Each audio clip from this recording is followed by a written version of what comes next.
یہ سمجھتے تھے شام پر عذاب آیا ہے، شام میں زلزلہ آیا، ہمارے ہاں زلزلہ نہیں آئے گا. ہمارے یہ بھول گئے تھے کہ اللہ کی تمہارے ساتھ کوئی رشتہ داری نہیں ہے.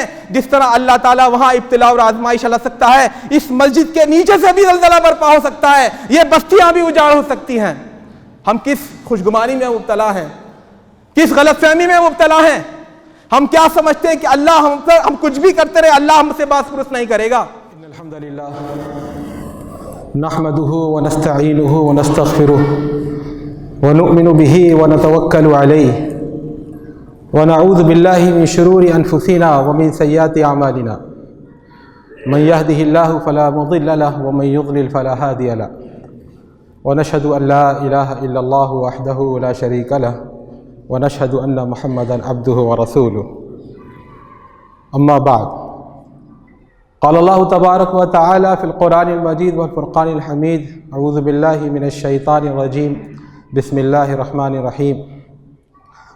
وما منعنا أن نرسل بالآيات إلا أن كذب بها الأولون وآتينا ثمود الناقة مبصرة فظلموا بها وما نرسل بالآيات إلا تخويفا.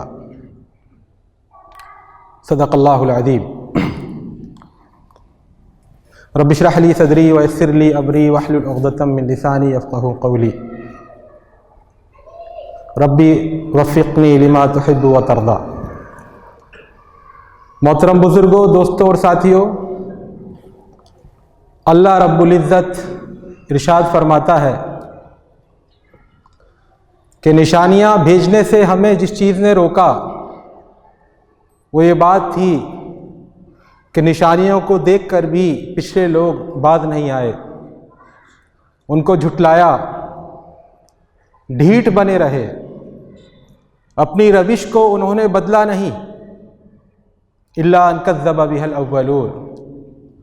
اور مثال کے طور پر ہم نے قوم صالح، سمود کی جو قوم تھی، ان کو ہم نے پہاڑ پھٹ کر ایک اونٹنی برآمد ہوئی وہ نشانی دی تھی، وہ دکھائی تھی اپنی قدرت کی، چشم کشا نشانی. تو مگر انجام کیا ہوا؟ تو ان لوگوں نے اس پر ظلم ڈھایا، اس کی کما حقہ پذیرائی نہ کی، اس کو دیکھ کر اپنے طرز عمل سے باز نہیں آئے، چنانچہ ہم نے انہیں ہلاک کیا. اور ہمارا معاملہ یہ ہے کہ ہم نشانیاں جو بھیجتے ہیں وہ ڈرانے کے لیے بھیجتے ہیں. وما نرسل بالآیات الا تخویفا، لرزہ بر اندام کر دینے کے لیے بھیجتے ہیں. انسان اپنی فطرت کے لحاظ سے کمزور پیدا کیا گیا ہے. وَخُلِقَ الْإِنسَانُ ضَعِيفًا. اللہ الذی خلقکم من ضعف، اللہ نے تمہیں کمزور بنایا. ثم جعل من بعد ضعف قوة، لیکن اس کے بعد جوانی اور چڑھتی عمر کے ساتھ کچھ طاقت، کچھ توانائی بخشی. ثم جعل من بعد قوة ضعفا وشیبا، لیکن پھر تمہیں جوانی کے بعد پھر کمزوری اور بڑھاپے میں مبتلا کیا. یخلق ما یشاء، وہ جیسا چاہے پیدا کرتا ہے، جیسا چاہے بناتا ہے. وَهُوَ الْعَلِيمُ الْقَدِيرُ، وہ جاننے والا ہے، وہ قدرت رکھنے والا ہے. تو میرے دوستوں اور ساتھیوں، انسان اپنی ذات میں کمزور ہے، لیکن اس کے پاس گھوڑے کی طرح دوڑنے کی طاقت نہیں ہے، اس کے پاس شیر کی طرح خونی پنجے نہیں ہیں، اس کے پاس سانپ کی طرح زہریلی پیٹی نہیں ہے، اس کے پاس گدھے کی طرح سامان ڈھونے اور سہارنے کی قوت برداشت نہیں ہے. اس کے باوجود تمام مخلوقات میں سب سے زیادہ اگر کوئی مخلوق نڈر ہوتی ہے اللہ کے عذاب سے، بے فکر ہو جاتی ہے اللہ کے عذاب سے، تو وہ یہی انسان ہے. یہی انسان ہے. یہ انسان بھول جاتا ہے کہ وہ کس کا بندہ اور کس کا غلام ہے. فسبحان الذی بیدہ ملکوت کل شیء، اللہ کی شان کیا ہے؟ تمام چیزوں کی بادشاہت اس کے ہاتھ میں ہے. من بیدہ ملکوت کل شیء وہو یجیر ولا یجار علیہ، ہر چیز کا وہ بادشاہ ہے، جس کو چاہے پناہ دے، لیکن اس کے خلاف کسی کو پناہ دینے کی ہمت نہیں ہوتی. بادشاہت، فرما روائی کا اقتدار اس کے ہاتھ میں. الا لہ الخلق والامر، اسی نے پیدا کیا ہے، اسی کی چلے گی. قل اللہم مالک الملک تؤتی الملک من تشاء وتنزع الملک ممن تشاء وتعز من تشاء وتذل من تشاء بیدک الخیر. اے اللہ تو تیرے ہاتھ میں بادشاہت ہے، جس کو چاہے تو عزت دیتا ہے، جس کو چاہے تو ذلیل کر دیتا ہے، پوری بھلائی تیرے ہاتھ میں ہے، تو ہر چیز پر قدرت رکھتا ہے۔ یدبر الامر من السماء الى الارض، آسمان سے زمین تک اسی کا نظام چل رہا ہے، اس کی اجازت کے بغیر کوئی پتا کھڑکتا نہیں ہے، اس کی اجازت کے بغیر ہوا نہیں چلتی ہے، اس کی اجازت کے بغیر پانی برستا نہیں ہے۔ وما قدر اللہ حق قدرہ، لیکن ان بندوں نے اللہ کی قدر نہ جانی جیسے کہ قدر جاننے کا حق تھا۔ والارض جميعا قبضته یوم القیامہ، یہ دنیا اللہ کی مٹھی میں ہوگی روز قیامت۔ والسماء مطویات بیمینہ، اور یہ آسمان لپٹ کر اس کے سیدھے ہاتھ میں ہوں گے۔ فسبحانہ وتعالی عما یشرکون، اللہ پاک ہے ان چیزوں سے جو یہ اس کے ساتھ شریک کرتے ہیں۔ اللہ کو چھوڑ کر دوسری ہستیوں کی طرف تم جاتے ہو، دوسرے سہاروں کو تم پکڑتے ہو، ان کی حیثیت کیا ہے؟ اتخذوا من دونہ آلہہ لا یخلقون شیئا وہم یخلقون، انہوں نے اللہ کو چھوڑ کر دوسرے معبود بنا رکھے ہیں، ان کی حیثیت کیا ہے؟ وہ کچھ پیدا نہیں کر سکتے بلکہ وہ خود پیدا کیے گئے ہیں۔ ولا یملکون لانفسہم ضرا ولا نفعا، اپنے لیے یہ اپنے نقصان کے مالک نہیں ہے۔ انسان خوشگماری میں مبتلا ہے، میں خودکشی کر سکتا ہوں، میں چاہوں اپنا ہاتھ کاٹ سکتا ہوں۔ اللہ تعالیٰ کا لا یملکون لانفسہم ضرا ولا نفعا، نہ نفع کے مالک ہے نہ نقصان کے مالک ہیں۔ ولا یملکون موتا ولا حیاتا ولا نشورا، نہ زندگی اور موت اور دوبارہ زندگی کے مالک ہیں۔ یا ایھا الناس ضرب مثل فاستمعوا لہ، اے لوگوں ایک مثال بیان کی جاتی ہے، غور سے سننا۔ ان الذین تدعون من دون اللہ لن یخلقوا ذبابا ولو اجتمعوا لہ، تم جن لوگوں کو پکارتے ہو اللہ کو چھوڑ کر، اگر وہ اکٹھے ہو کر بھی کوشش کریں ایک مکھی کو پیدا کرنے کی، ایک مکھی کو بنانے کی، تو بنا نہیں سکتے، چاہے وہ سب ایک دوسرے کی مدد کرنے پر آ جائیں۔ وَإِن يَسْلُبْهُمُ الذُّبَابُ شَيْئًا لَا يَسْتَنْقِذُوهُ مِنْهُ، اور اگر مکھی کوئی چیز ان سے لے کر بھاگتی ہے تو اس سے چھٹا نہیں پاتے، اسے روک نہیں پاتے۔ ضعف الطالب والمطلوب، پکارنے والا بھی کمزور اور جس کو پکار رہے ہیں وہ بھی کمزور۔ یہ اللہ کی شان ہے، یہ اللہ کی قدرت ہے، لیکن بندے انسان اپنی اکڑ میں، اپنی خودرائی میں، اپنے غرور نفس میں، یا ایھا الانسان ما غرک بربک الکریم، اے انسان، اے کمزور انسان، تجھے تیرے رب سے غافل کر کے کس نے مغرور بنا دیا؟ کیا ہے تیرے پاس؟ تو ہے کون ہمارے سامنے؟ تیری اوقات اور تیری بساط کیا ہے؟ اللہ کے نافرمان بندے نافرمانی کرتے رہے، سرکشی اور سرتابی کرتے رہے، انجام کیا ہوا؟ وہ دو صفائے ہستی سے مٹا دیے گئے، ختم کر دیے گئے۔ فَدَمْدَمَ عَلَيْهِمْ رَبُّهُمْ بِذَنبِهِمْ فَسَوَّاهَا وَلَا يَخَافُ عُقْبَاهَا، اللہ نے ان کو کوچ کوچ کر مار دیا، تہس نہس کر دیا، اور اللہ کو کسی کے انجام کی پرواہ نہیں ہوتی، آگے کیا ہوگا دیکھا جائے گا۔ وَلَا يَخَافُ عُقْبَاهَا کم ترکوا من جنات وعیون، جو سرکشی کرنے والے تھے اپنے پیچھے کیا چھوڑ گئے؟ انہوں نے اپنے پیچھے چھوڑ دیے نہ جانے کتنے باغات، نہ جانے کتنے چشمے، وزروع ومقام کریم، اور کتنی کھیتیاں لہلہاتی ہوئی چھوڑ کے چلے گئے۔ ومقام کریم، بڑے بڑی پکنک اسپاٹ، بڑی بڑی سحرگاہیں، بڑے بڑے محلات پیچھے چھوڑ کر چلے گئے۔ وَنِعْمَةٍ كَانُوا فِيهَا فَاكِهِينَ، اور جن نعمتوں میں گلچھرے اڑا رہے تھے وہ بھی یہی پڑے رہ گئے۔ آگے اللہ تعالیٰ کہہ رہا ہے فَمَا بَكَتْ عَلَيْهِمُ السَّمَاءُ وَالْأَرْضُ وَمَا كَانُوا مُنظَرِينَ، وہ ایسے چلے گئے، نہ آسمان ان پر رویا، نہ زمین ان پر روئی، نہ کسی نے ان کی آس لگائی، کہاں گئے کہاں، کوئی نہیں پوچھتا۔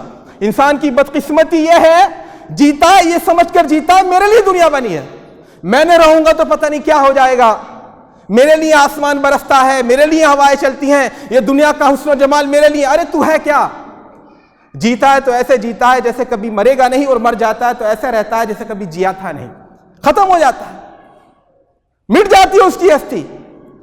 وَكَمْ أَهْلَكْنَا مِنْ قَرْيَةٍ بَطِرَتْ مَعِيشَتَهَا فَتِلْكَ مَسَاكِنُهُمْ لَمْ تُسْكَنْ مِنْ بَعْدِهِمْ إِلَّا قَلِيلًا وَكُنَّا نَحْنُ الْوَارِثِينَ، اور نہ جانے کتنی بستیوں کو ہم نے ہلاک کیا، تباہ و برباد کیا، انہیں اپنی معیشت پر عقل پیدا ہو گئی تھی، اپنی دولت پر گھمنڈ تھا، اپنے اقتدار کا گھمنڈ تھا، اپنے سماجی اسٹیٹس کا گھمنڈ تھا۔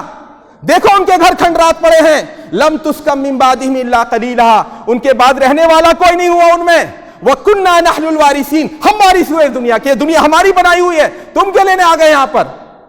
تمہاری حیثیت کیا ہے؟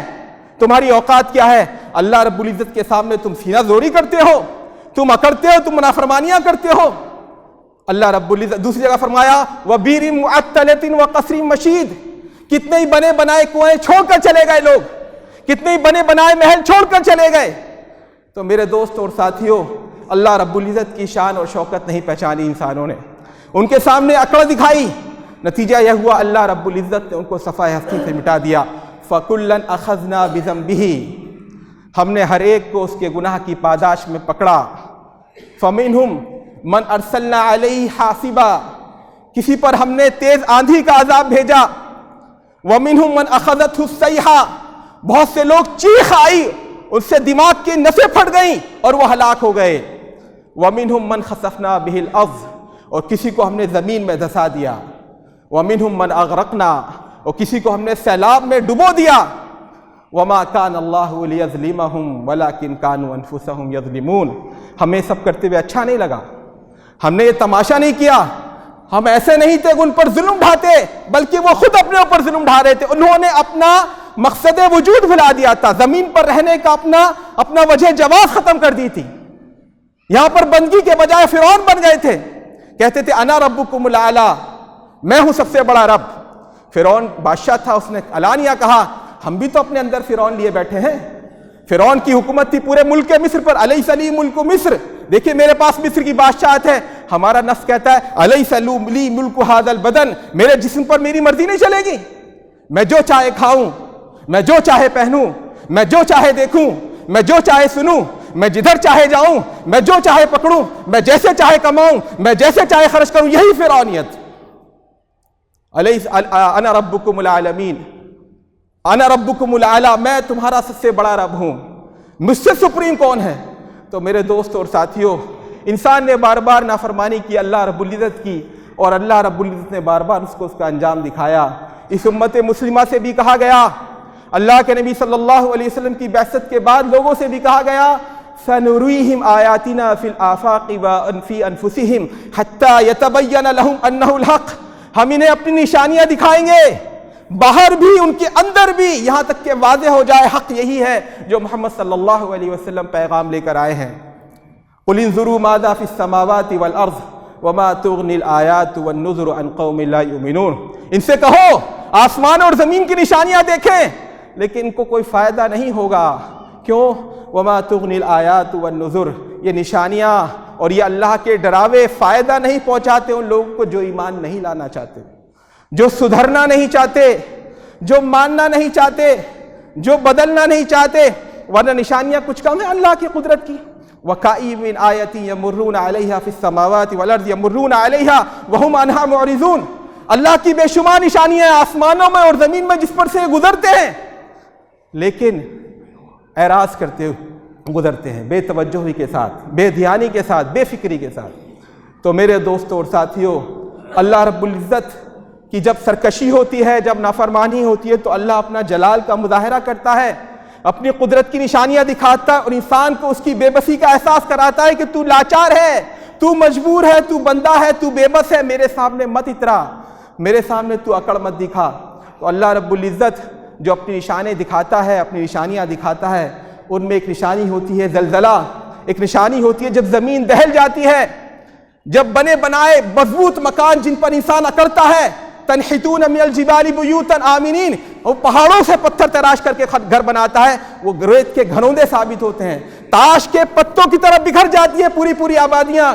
فَأَخَذَتْهُمُ الرَّجْفَةُ فَأَصْبَحُوا فِي دَارِهِمْ جَاثِمِينَ، قوم سمود نے یہی کیا، پہاڑوں کو تراش کر مکان بنایا کرتے تھے، اور کسی کو ثبوت دیکھنا ہے سعودی عرب میں مدائن صالح آج بھی وہاں موجود ہے، وہ پتھر سے وہ پہاڑ تراش کر بنے ہوئے گھر آج بھی موجود ہیں لیکن ختم ہو گئے۔ فَأَخَذَتْهُمُ الرَّجْفَةُ فَأَصْبَحُوا فِي دَارِهِمْ جَاثِمِينَ، زلزلے نے ان کو پکڑ لیا اور وہ اپنے گھر میں اوندھے پڑے ہو گئے، ان کے منہ کے بل اونٹے گر گئے۔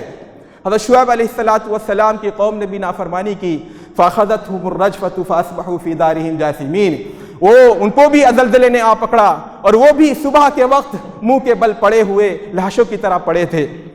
الَّذِينَ كَذَّبُوا شُعَيْبًا كَأَن لَّمْ يَغْنَوْا فِيهَا، جنہوں نے شعیب کو جھٹلایا تھا وہ ایسے ہوئے کہ تھے ہی نہیں کبھی، الذین کذبوا شعیبا کانوا هم الخاسرین، جنہوں نے شعیب علیہ السلام کو جھٹلایا تھا وہی اصل ٹوٹے میں رہے۔ دنیا کہتی ہے تم نقصان میں ہو، دنیا کے مزے چھوڑ رہے ہو، حرام حلال کی کمائی چھوڑ رہے ہو، فائدے چھوڑ رہے ہو، نوٹوں کے بنڈل چھوڑ رہے ہو، بڑی بڑی عمارتیں چھوڑ رہے ہو، آخرت کے لیے، دین کے لیے۔ اللہ کہہ رہے کیا تم ٹوٹے میں ہو؟ اللہ تعالیٰ کہہ رہے ہیں ٹوٹے میں یہ لوگ تھے جنہوں نے حضرت شعیب علیہ السلام کی تکذیب کی۔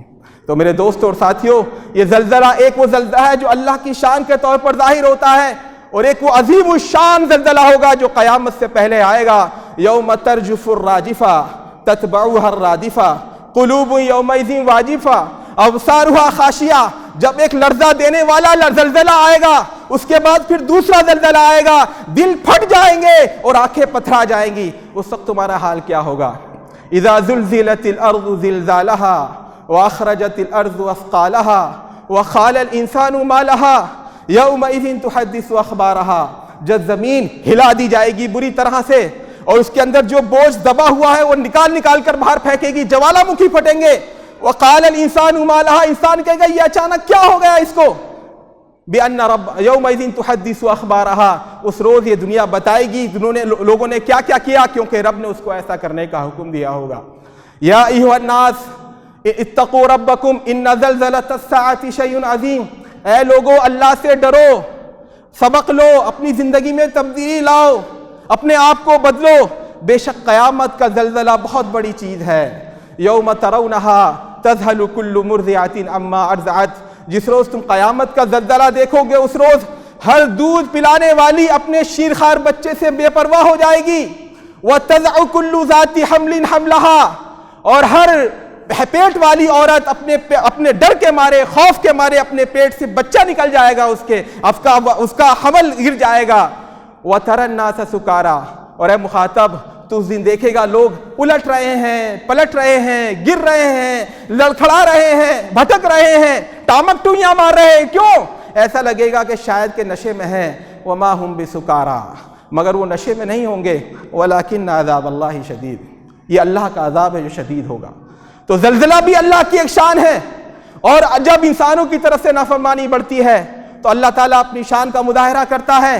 ابھی کچھ روز پہلے ہم نے دیکھا کہ شام اور ترکی کے بارڈر کے متصل علاقے میں ایک خطرناک زلزلہ آیا، جس میں ہزاروں معصوم بچے، ہزاروں عورتیں، ہزاروں مرد، ہزاروں بوڑھے شہید ہو گئے۔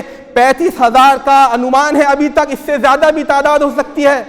ہم نے اس تباہ کاری کو دیکھا، اس کے باوجود ہم نے اہل شام کے صبر و استقامت کو دیکھا۔ وہ ملک جو ایک دہائی سے اوپر جنگ کی آگ میں جھلس رہا ہے، جو تباہی کے کگار پر کھڑا ہے، لیکن جب زلزلہ آتا ہے تب بھی وہ صبر و رضا کا پیکر میں سامنے آتا ہے۔ ہم نے اس باپ کو بھی دیکھا جو 24 گھنٹے تک اپنی بیٹی کا ہاتھ تھامے، جو ملبے میں دبی ہوئی تھی، بیٹھا رہا اس انتظار میں کہ شاید وہ زندہ نکل آئے گی۔ ہم نے اس بھائی کو بھی دیکھا جس کے گھر کے 12 افراد مر چکے تھے، لیکن اس کے باوجود کہہ رہا تھا کہ ہمارے اس غم نے ہماری کمر توڑ دی ہے، لیکن الحمدللہ علی کل حال، ہم اللہ کا شکر ادا کرتے ہیں ہر حال میں۔ ہم نے اس بھائی کو بھی دیکھا جس کے 2 بچے شہید ہو گئے تھے، اس نے دونوں کو اپنی گود میں لے کر کے وہ درود و سلام پڑھ رہا تھا۔ ہم نے اس بہن کو بھی دیکھا جو ملبے میں دبی ہوئی تھی، اور اس کا چھوٹا بھائی اس کے پاس تھا، اور وہ کہنے والوں سے کہہ رہی تھی میرے چھوٹے بھائی کو نکال دو، میں زندگی بھر تمہاری نوکرانی بنوں گی۔ ہم نے یہ سب نظارے دیکھے۔ ہم نے اس چھوٹی بہن کو بھی دیکھا جو 3 دن کے بعد ملبے سے برآمد ہوئی تو بے ہوشی کے عالم میں، غنودگی کے عالم میں کہہ رہی تھی ہائے رے میری نمازیں کتنی فوت ہو گئیں، ہائے رے میری نمازیں کتنی فوت ہو گئیں۔ میرے دوستوں اور ساتھیوں، اللہ تعالیٰ اپنے نیک بندوں کو بھی آزماتا ہے۔ غزوہ احد کے موقع پر صحابہ کرام کی بڑی تعداد شہید ہوئی، 70 صحابہ کرام شہید ہوئے۔ ایک غم کا ماحول تھا، رنج کا ماحول تھا، لوگ کہہ رہے تھے کیا ہم باطل پر ہیں، کیا ہم حق پر نہیں ہیں، اتنی بڑی تعداد ہماری کیوں وفات پا گئی، کیوں شہید ہو گئی۔ اس وقت اللہ رب العزت نے آیت نازل کی اور فرمایا وَتِلْكَ الْأَيَّامُ نُدَاوِلُهَا بَيْنَ النَّاسِ، یہ تو زمانے کا الٹ پھیر ہم کرتے رہتے ہیں لوگوں کے درمیان، کبھی کسی کو غلبہ حاصل ہوتا ہے، کبھی کسی کو غلبہ حاصل ہوتا ہے، یہ ہماری حکمت اور ہماری مشیت کے تحت ہوتا ہے۔ وَلِيَعْلَمَ اللَّهُ الَّذِينَ آمَنُوا مِنْكُمْ، اور تاکہ اللہ جان لے، فرق معلوم ہو جائے کون سچے ایمان والے ہیں۔ یہ کوڑا کرکٹ جو جمع ہے امت مسلمہ کے نام پر، اس کی ہم چھٹائی کرنا چاہتے ہیں۔ وَلِيَعْلَمَ اللَّهُ الَّذِينَ آمَنُوا مِنْكُمْ وَيَتَّخِذَ مِنْكُمْ شُهَدَاءَ، اور تم میں سے جو صحیح نیت کے ساتھ اسلام پر رہتے ہوئے اللہ کی بندگی کے رویے پر رہتے ہوئے شہید ہو گئے، اللہ تعالیٰ ان کو شہادت کا منصب دینا چاہتا ہے۔ یہ بھی ایک حکمت ہے اللہ تعالیٰ کی طرف سے ابتلاء اور آزمائش کی۔ واللہ لا يحب الظالمین، اور ظالموں کو اللہ تعالیٰ پسند نہیں کرتا۔ وَلِيُمَحِّصَ اللَّهُ الَّذِينَ آمَنُوا، اور ایک حکمت یہ بیان فرمائی کہ اللہ تعالیٰ پرج کرنا چاہتا ہے، پاک کرنا چاہتا ہے، گناہوں سے معاف کرانا چاہتا ہے۔ اللہ کے نبی صلی اللہ علیہ وسلم کی حدیث ہے، مَن يُرِدِ اللَّهُ بِهِ خَيْرًا يُفَقِّهُ فِي الدِّينِ وَمَن يُرِدِ اللَّهُ بِهِ خَيْرًا يُصِبْ مِنْهُ، اللہ تعالیٰ اپنے جس بندے کے ساتھ خیر کا ارادہ کرتا ہے تو اس کو کسی نہ کسی آزمائش میں مبتلا کر دیتا ہے۔ اشد الناس بلاء الانبیاء ثم الامثل فالامثل، سب سے زیادہ جو آزمایا جاتا ہے انبیاء کو آزمایا جاتا ہے، پھر جو ان کے نقش قدم پر زیادہ سے زیادہ چلے۔ تو اللہ کے رسول صلی اللہ علیہ وسلم نے یہ بھی بتایا کہ اللہ تعالیٰ اپنے بندے کو آزماتا رہتا ہے، یہاں تک کہ آزمائش ہوتے ہوتے ہوتے وہ ایسا بن جاتا ہے کہ زمین پر چلتا ہے اور اس کے اوپر گناہ کا کوئی اثر نہیں ہوتا۔ تو اللہ تعالیٰ، یقیناً اس میں بچے بھی تھے جو شہید ہوئے، اس میں معصوم نوجوان بھی تھے، معصوم عورتیں بھی تھیں، ایسے بے گناہ مرد اور مسلمان مرد اور عورت اور بزرگ اور بوڑھے بھی تھے، لیکن ہم سب کے ساتھ حسن ظن رکھتے ہیں، سب کے لیے دعائیں مغفرت کرتے ہیں۔ لیکن مسئلہ یہ ہے کہ اس سے ہم نے کیا سبق لیا؟ کیا ہمارے لیے اس میں کوئی رہنمائی نہیں؟ کیا ہمارے لیے اس میں کوئی پیغام نہیں؟ کیا ہمارے لیے اس میں کوئی سبق نہیں؟ اللہ تعالیٰ نے ہم جیسوں ہی کو سامنے رکھ کر فرمایا، وَلَقَدْ أَخَذْنَاهُمْ بِالْعَذَابِ فَمَا اسْتَكَانُوا لِرَبِّهِمْ وَمَا يَتَضَرَّعُونَ، ہم نے ان کو پکڑا تھا، عذاب سے آزمایا تھا، غیر مسلموں کے دلوں میں ان کی نفرت ڈال دی تھی، ان کے نوجوانوں کو کہیں بھی موب لنچنگ ہو رہی تھی، ان کے عبادت خانوں کو توڑا جا رہا تھا، ان کی آبادیاں اکھاڑی جا رہی تھی، بستیاں برباد کی جا رہی تھی، ہم نے ان کو آزمایا تھا، ان کو پکڑا تھا عذاب کے ذریعے۔ فَمَا اسْتَكَانُوا لِرَبِّهِمْ، مگر یہ لوگ نہیں جھکے اللہ کے آگے، نہیں پلٹے رب کی طرف جس کے ہاتھ میں کائنات بھاگے، سیاسی پارٹیوں کی طرف بھاگے نیتاؤں کی طرف بھاگے، دولت کمانے کے لیے بھاگے، دنیا بنانے کے لیے بھاگے، مختلف مادی سہاروں کی طرف بھاگے، نہیں پکڑی تو اللہ رب العزت کی چوکھٹ۔ فَمَا اسْتَكَانُوا لِرَبِّهِمْ وَمَا يَتَضَرَّعُونَ، اور نہ گڑ گڑا کر کبھی مانگے، نہ کبھی رب کے آگے کبھی گڑ گڑائے، ان کی اکڑ باقی رہی، ڈھیٹ بن گئے تھے یہ لوگ، ان پر عذاب کا کوڑا دیکھتے تھے، عذاب صبح شام آتا تھا، یہ سمجھتے تھے شام پر عذاب آیا ہے، شام میں زلزلہ آیا، ہمارے ہاں زلزلہ نہیں آئے گا، ہمارے یہ بھول گئے تھے کہ اللہ کی تمہارے ساتھ کوئی رشتہ داری نہیں ہے۔ جس طرح اللہ تعالیٰ وہاں ابتلاء اور آزمائش لا سکتا ہے، اس مسجد کے نیچے سے بھی زلزلہ برپا ہو سکتا ہے، یہ بستیاں بھی اجاڑ ہو سکتی ہیں۔ ہم کس خوشگمانی میں مبتلا ہیں، کس غلط فہمی میں مبتلا ہیں؟ ہم کیا سمجھتے ہیں کہ اللہ ہم کچھ بھی کرتے رہے، اللہ ہم سے باس پرس نہیں کرے گا؟ اللہ رب العزت نے صحابہ کرام کو عذاب سے بچنے کی 2 گارنٹیاں دی تھیں۔ وَمَا كَانَ اللَّهُ لِيُعَذِّبَهُمْ وَأَنْتَ فِيهِمْ وَمَا كَانَ اللَّهُ مُعَذِّبَهُمْ وَهُمْ يَسْتَغْفِرُونَ، 2 گارنٹیاں صحابہ کرام کو حاصل تھی جو سچے اہل ایمان تھے۔ جب بادل دیکھتے تھے تو یہ نہیں کہتے تھے ہاں بہت اچھی بارش ہو، گھبراتے تھے کہیں عذاب نہ ہو۔ جن کی پوری زندگی آخرت روخی تھی، جو آخرت بنانے کے لیے دنیا بھی جیتے تھے، ان لوگوں کو اللہ رب العزت نے عذاب الہی سے بچنے کی 2 گارنٹیاں دی تھیں۔ ایک گارنٹی یہ تھی، وَمَا كَانَ اللَّهُ لِيُعَذِّبَهُمْ وَأَنْتَ فِيهِمْ، اے محمد جب تک آپ موجود ہیں ہم ان پر عذاب نازل نہیں کریں گے، یہ پہلی گارنٹی تھی۔ اسی وجہ سے صحابہ کرام کہتے ہیں كُنَّا نَتَّقِي بِالنَّبِي صلی اللہ علیہ وسلم، جب جنگ کا میدان ہوتا تھا یا کوئی خوف اور دہشت کا مقام ہوتا تھا، کوئی ڈراوے کی بات ہوتی تھی، تو ہم اللہ کے نبی صلی اللہ علیہ وسلم کے پیچھے جا کر کے اپنے آپ کو محفوظ کرتے تھے، کیونکہ اللہ کا وعدہ تھا کہ جب تک آپ موجود ہیں ہم عذاب نازل نہیں کریں گے۔ تو یہ گارنٹی تو ہمیں حاصل نہیں، یہ گارنٹی ہمیں حاصل نہیں، ہم صحابی نہیں ہیں۔ اللہ کے نبی صلی اللہ علیہ وسلم کا دیدار ہم جیسے ناہنجاروں کے لیے مقدر نہیں تھا، اور صحیح ہے کہ نہیں مقدر تھا۔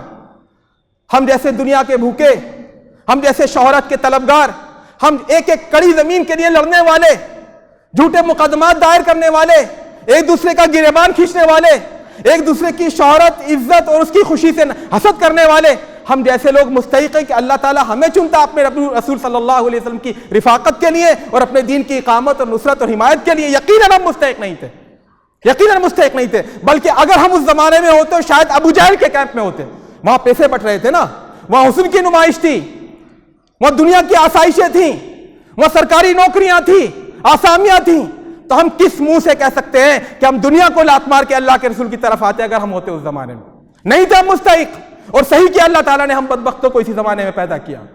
یہ پہلی گارنٹی ہمیں حاصل نہیں ہے عذاب الہی کی، اللہ کے نبی صلی اللہ علیہ وسلم جا چکے ہیں، دنیا سے پردہ فرما چکے ہیں، البتہ دوسری گارنٹی ملی ہوئی ہے، لیکن اس گارنٹی سے ہمیں فائدہ اٹھانے کی کوئی توفیق نہیں ملتی۔ وَمَا كَانَ اللَّهُ مُعَذِّبَهُمْ وَهُمْ يَسْتَغْفِرُونَ، اور جب تک یہ لوگ استغفار کر رہے ہیں، گناہوں سے توبہ کر رہے ہیں، توبہ اور انابت کا ان کا رویہ ہے، اللہ کی طرف لوٹ رہے ہیں، آخرت کو اپنا مطمئن نظر بنا رہے ہیں، تب تک اللہ تعالیٰ انہیں عذاب نہیں دے گا۔ لیکن جب یہ دونوں چیزیں نہ ہو تو پھر کوئی گارنٹی نہیں ہے عذاب سے بچنے کی۔ ایسے موقع پر جب زلزلہ آئے، جب تباہی آئے، جب بڑا حصہ انسانوں کا موت کے گھاٹ اتر جائے، تو اس میں ہم جیسے لوگوں کے لیے کیا ہدایت فرمائی اللہ کے رسول نے؟ اذا رأیتم ذالک فصلوا، اذا رأیتم ذالک فتصدقوا، اذا رأیتم ذالک فصلوا کصلاۃ کاحدث صلاۃ۔ ایسے جب موقع آئے، جب سورج گرہن ہو جائے، جب چاند گرہن ہو جائے، جب زلزلہ آ جائے، جب زمین لرزنے لگے، جب زمین کی چھاتی دہنے لگے، جب بنے بنائے مکان تاش کے پتوں کی طرح بکھر جائیں، تو تم کیا کرو؟ تم اللہ رب العزت کی طرف رجوع کرو، تم اللہ کے راستے میں صدقہ کرو، تم اللہ کی طرف توبہ کرو، اپنے گناہوں پر پشیمان ہو، ایسے نماز پڑھو کہ جیسے زندگی میں ایک آخری نماز کا موقع تمہیں مل گیا ہے۔ صلی صلاۃ مودعین، یہ اللہ کے رسول صلی اللہ علیہ وسلم نے ہمیں تعلیم فرمائی ہے۔ تو میرے دوستوں اور ساتھیوں، یہ زلزلے جو آتے ہیں، یہ تباہیاں جو آتی ہیں، یہ اللہ رب العزت کی قدرت کی نشانیاں ہیں۔ یہ انسان کو یہ یاد دلانے کے لیے آتی ہے کہ اے انسان، تو کمزور ہے، تو نادار ہے، تو مفلس ہے، انتم الفقراء الی اللہ واللہ هو الغنی الحمید، تم ہی اللہ کے محتاج ہو، اللہ کو تمہاری ضرورت نہیں ہے، تمہاری احتیاج نہیں ہے۔ تو میرے دوستوں اور ساتھیوں، شام میں جو زلزلہ آیا، ترکی میں جو زلزلہ آیا، اس کے غم میں ہم اپنے بھائیوں اور بہنوں کے ساتھ شریک ہیں۔ اور صحیح بات یہ ہے، خنجر چلے کسی پہ تڑپتے ہیں ہم امیر، سارے جہاں کا درد ہمارے جگر میں ہے۔ وہ ہمارے بھائی تھے، وہ ہماری بہنیں تھیں، ہمارے بزرگ تھے، لیکن پھر ان کے لیے ہم بے فکر ہو جائیں، پھر سوشل میڈیا پر ان کے فوٹو شیئر کر کے کافی سمجھیں، ان کے لیے کبھی ہمارے لیے ہاتھ دعا کے لیے نہ اٹھیں، ان کے لیے ہماری آنکھوں سے کبھی آنسو نہ بہیں، ان کے لیے ہم اللہ کے دربار میں گڑ گڑائیں اور روئیں نہ، تو یہ بہت بڑا لمحہ فکریہ ہے۔ اور اگر اس نشانی کو دیکھنے کے باوجود ہماری اپنی زندگی میں کوئی تبدیلی نہ آئے، کوئی فرق نہ پڑے، جیسے ہم کل تھے ویسے ہی آج رہیں، جیسے ہماری گزشتہ تھا ویسے ہی ہمارا آمدہ رہے، تو پھر میرے دوستوں اور ساتھیوں یاد رکھیے گا، یہ نشانی اللہ رب العزت جس طرح وہاں دکھا سکتا ہے، اسی طرح ہندوستان میں دکھا سکتا ہے، اسی طرح اتر پردیش میں دکھا سکتا ہے، اسی طرح اعظم گڑھ میں دکھا سکتا ہے، اسی طرح ہمارے گھروں کی جڑوں میں دکھا سکتا ہے۔ اللہ کی کسی کے ساتھ رشتہ داری نہیں ہے، جو اللہ کا ہوگا اللہ اس کا ہوگا، اور جو اللہ کے خلاف جائے گا اللہ تعالیٰ اس کو سزا دینے کے لیے مختار اور آزاد ہے، اس کو کوئی روکنے والا نہیں۔ میرے دوستوں اور ساتھیوں، آج ضرورت ہے کہ ہم اللہ کی طرف رجوع کریں، اپنی زندگیوں میں تبدیلیاں لائیں، اللہ سے استغفار کریں، اپنے گناہوں پر معافی چاہیں، جو حرام گناہ ہیں، صریح حرام چیزیں ان سے بچیں کم از کم، جو صریح فرض چیزیں ان پر کم از کم عمل کریں۔ باقی نوافل اور سنن کی بات میں نہیں کرتا، لیکن جو صریح حرام چیزیں ان سے ہماری دامن پاک رہنا چاہیے، ہماری زندگی اس سے خالی رہنی چاہیے۔ اگر ہم اتنا بھی نہیں کر سکتے، کھلی ہوئی حرام چیزیں نہیں چھوڑ سکتے، کھلے ہوئے فرائض ہم ادا نہیں کر سکتے، تو ہمیں مسلمان ہونے کا دعویٰ کرنا زیب نہیں دیتا، اور اللہ تعالیٰ کی رحمت کے ہم خواستگار، اس کی رحمت کے ہم منظور نظر نہیں ہو سکتے، اس کی رحمت کے ہم مستحق نہیں ہو سکتے۔ اللہ تعالیٰ سے دعا ہے ہمیں کہنے سننے زیادہ عمل کی توفیق دے۔ اقول قولی ھذا واستغفر اللہ لی ولکم ولسائر المسلمین فاستغفروہ انہ هو الغفور الرحیم۔